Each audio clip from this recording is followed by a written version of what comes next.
পৌরাণিক ও শাস্ত্রীয় মতে এই দিনটির পেছনে অনেকগুলো গুরুত্বপূর্ণ কারণ রয়েছে। অক্ষয় শক্তির সূচনা। অক্ষয় শব্দের অর্থ হলো যা কখনো ক্ষয় হয় না। বিশ্বাস করা হয় এই দিনে করা যে কোনো শুভ কাজের ফল অনন্তকাল স্থায়ী হয়।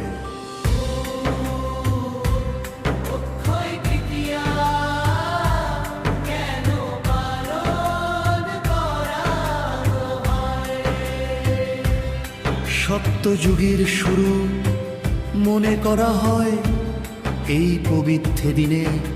সত্যযুগের সমাপ্তি এবং ত্রেতা যুগের সূচনা হয়েছিল। এই দিনেই দেবী গঙ্গা স্বর্গ থেকে মর্তে নেমে এসেছিলেন। তন ভগবান বিষ্ণুর অবতার, ভগবান বিষ্ণুর ষষ্ঠ মহাতার পরশুরাম এই তিথিতে জন্ম গ্রহণ করেছিলেন। মহাভারত ও পাণ্ডব এই দিনে ভগবান শ্রীকৃষ্ণ দ্রৌপদীকে অক্ষয় পাত্র প্রদান করেছিলেন, যা থেকে অফুরন্ত খাদ্য পাওয়া যেত।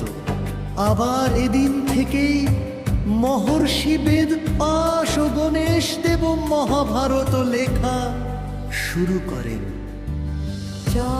পুরীর জগন্নাথ দেব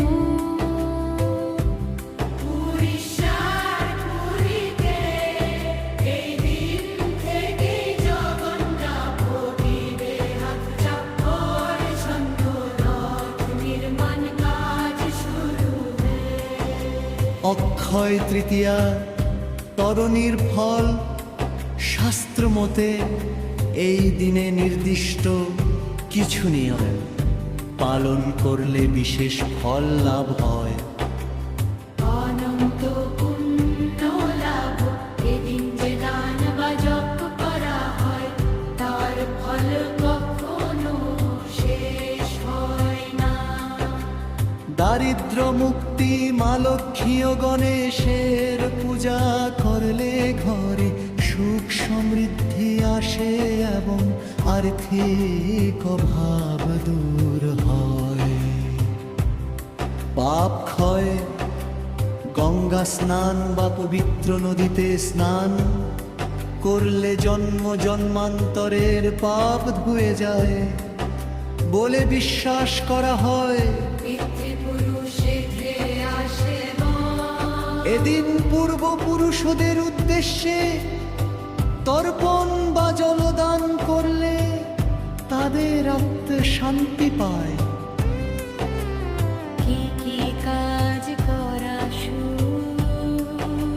নিচে উল্লেখ করা হয়েছে যা অত্যন্ত ফলদায়ক। হে দান, অন্ন, বস্ত্র বা সাধ্যে মতো অর্থ দান করা। পবিত্র নদীতে স্নান করা। সম্ভব আবরে বাড়িতে গঙ্গার জল মিশ্রিত জলে স্নান। আত্মিক শান্তির জন্য ঈশ্বর চিন্তা ও জপ করা। ছট পুজো প্রার্থনা, বিশেষ করে মা লক্ষ্মী, গণেশ এবং কুবের দেবের পূজা করা।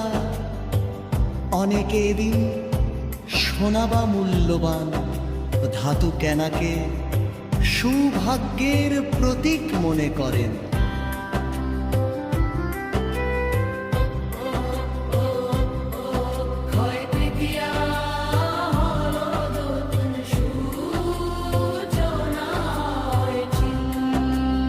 এই দিনে লোক ক্রোধ ত্যাগ করে সৎ পথে চলা এবং পরোপকার তরার সংকল্প নলে জীবনে ক্ষয়